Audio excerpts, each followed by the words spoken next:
I couldn't stand the thought of being stuck with a woman whose big pregnant belly made me feel like I'd have to raise the child alone.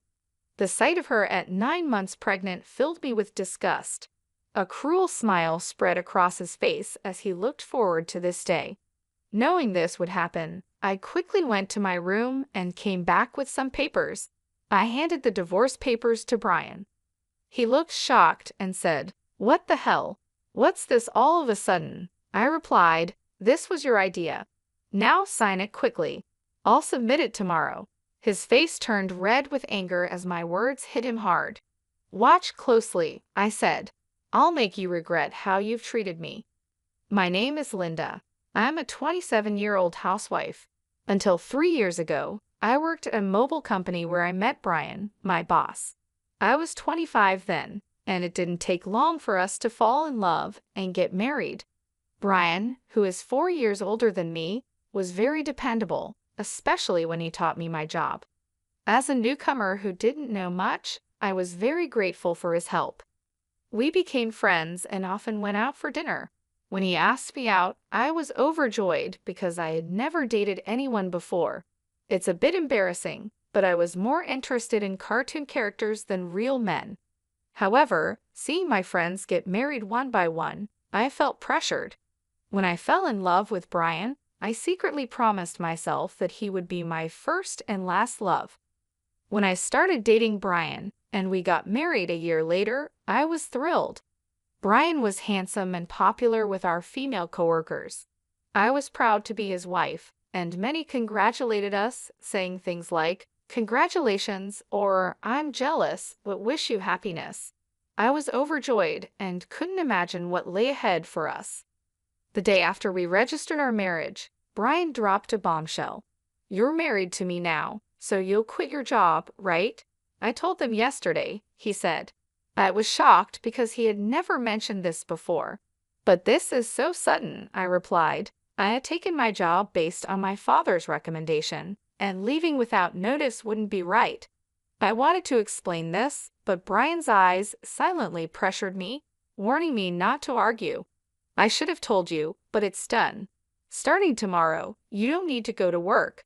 I'll handle the handover," Brian declared. His words were firm, and I felt dizzy from the abrupt change. Since Brian had been my boss at work, I couldn't oppose him. I left my job without a proper farewell, determined to make our marriage work. Brian wanted me to focus on household chores, and I wanted to meet his expectations. I worked hard at home, preparing meals and focusing on Brian's favorites, even though he never commented on the taste.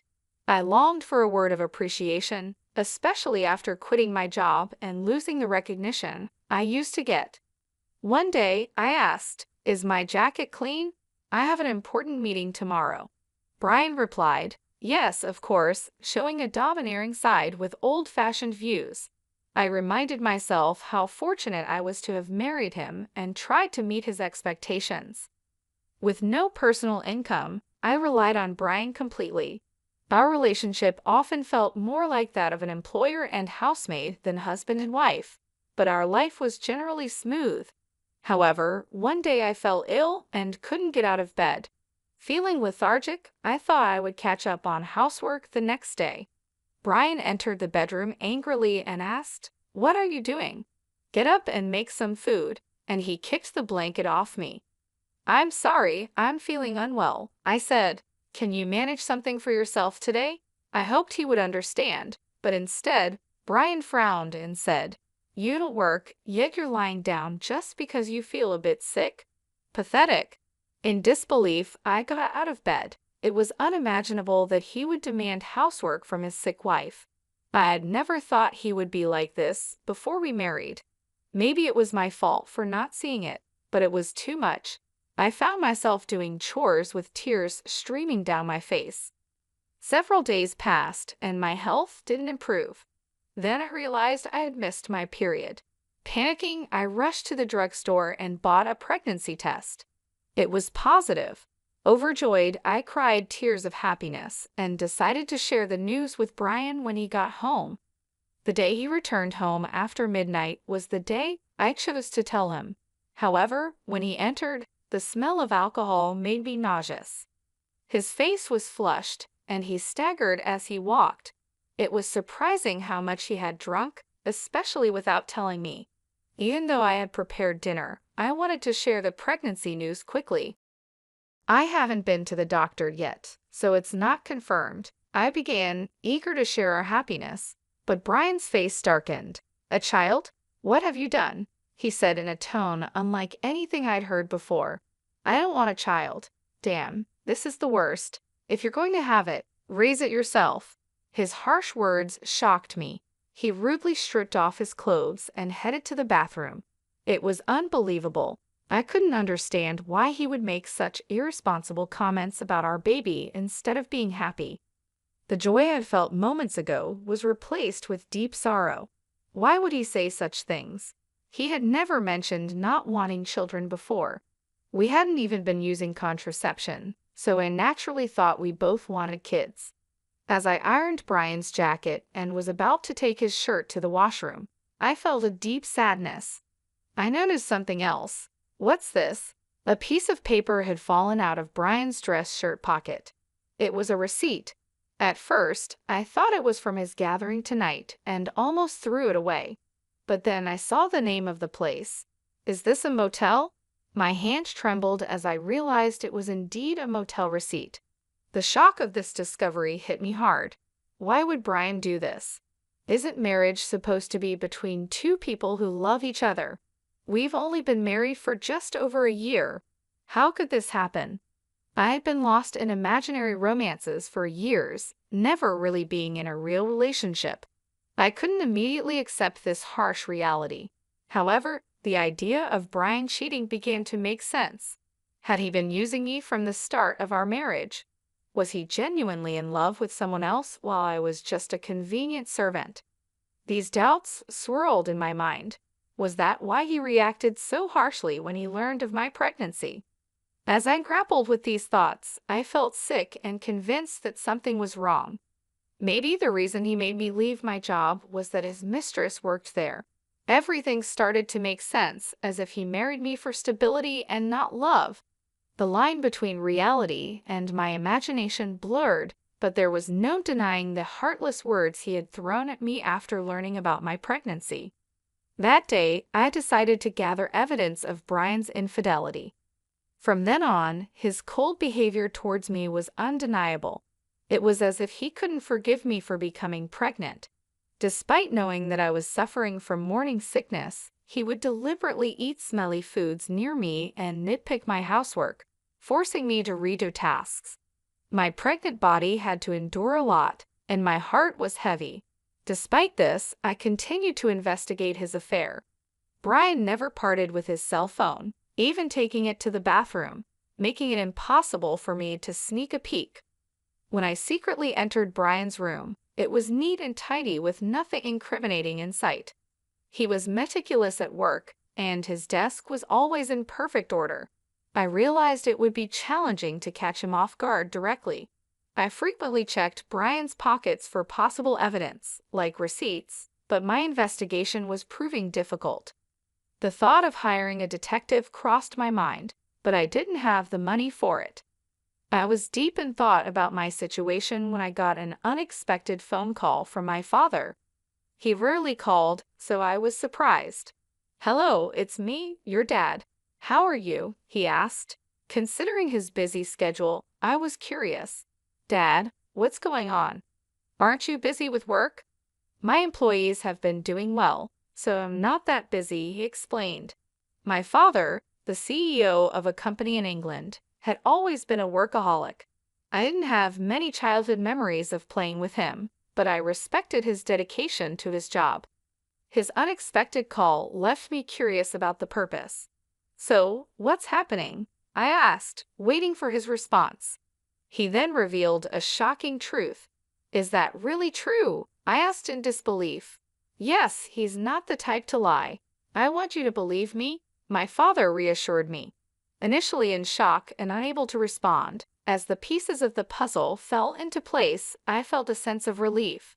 "Thank you, Dad. I'll do my best," I told him with gratitude before hanging up. My research was finally paying off, and I couldn't help but feel elated. However, the newfound knowledge also stirred up feelings of anger and frustration due to the ongoing tension between Brian and me. Brian continued to be distant even though I was pregnant. Each time he acted this way, I harbored a deep hatred towards him. Months passed, and our relationship remained strained. Eventually, an event occurred that shattered our life. At 9 months pregnant, I was always cautious around Brian, living in constant apprehension. I tried to avoid crossing paths with him, leading a quiet and stifled life. One day, I served dinner as usual.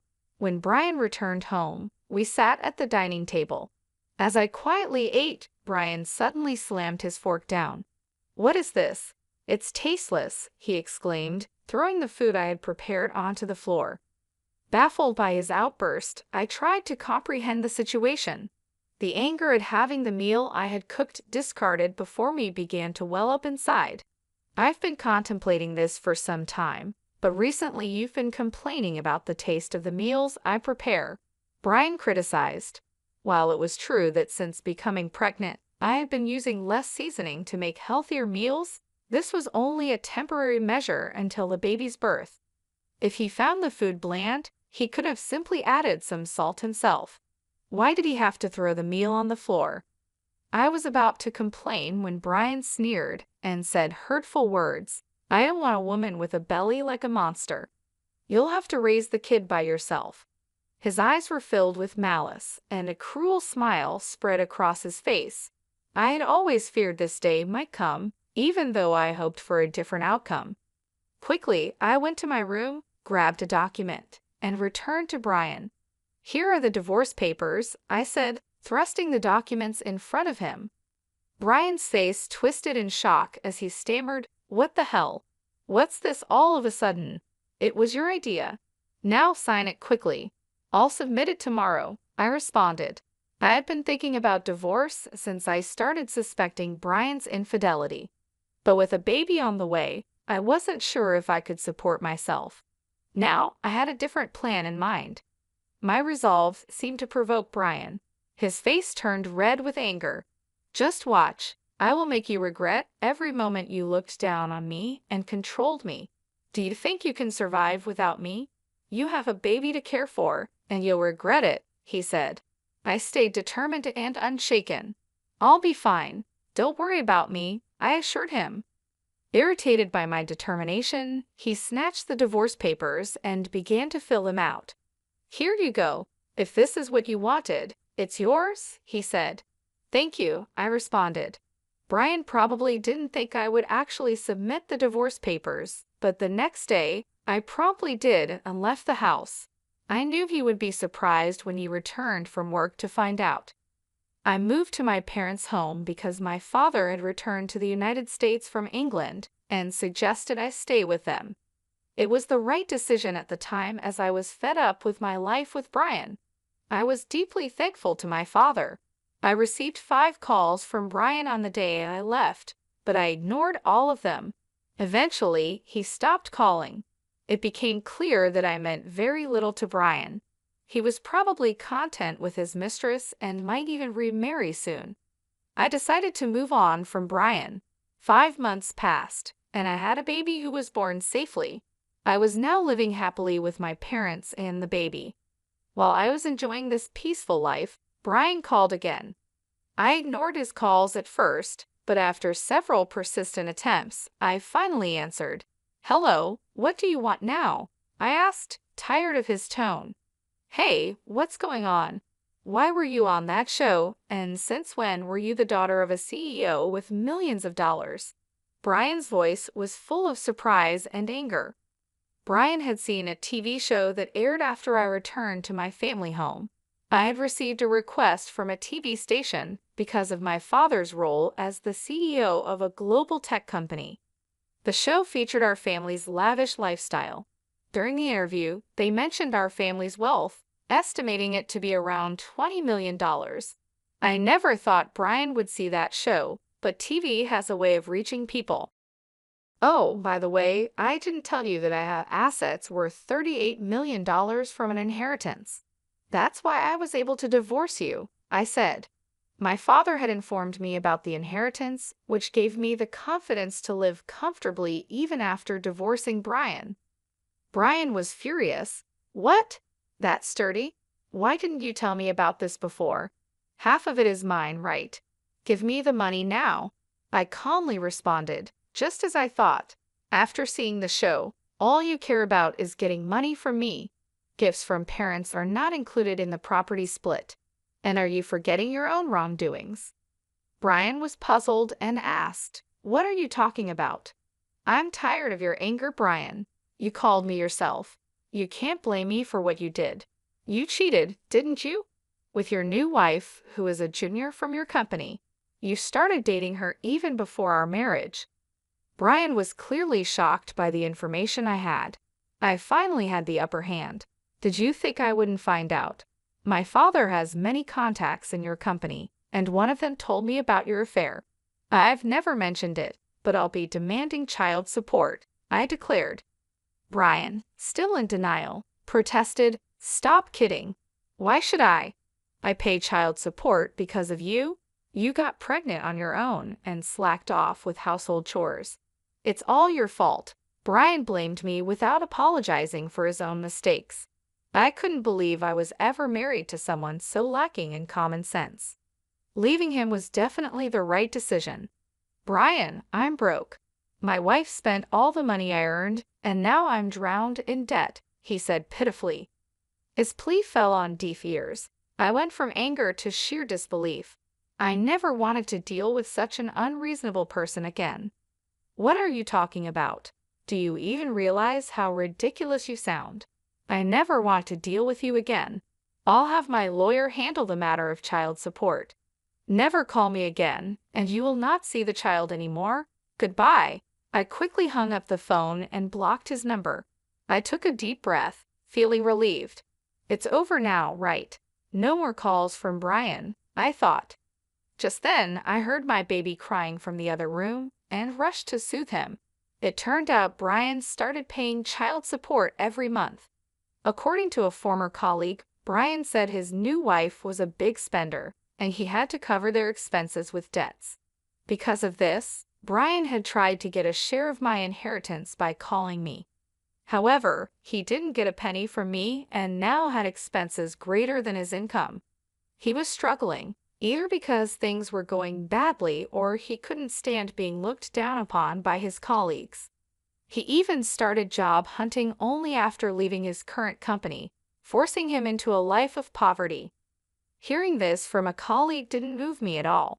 I thought he deserved all the hardships. The harsh words and cold behavior he showed me will never fade from my memory. I hope he gets what he deserves. On the other hand, I'm enjoying parenthood with my parents. I think I'll lead a comfortable life without financial worries.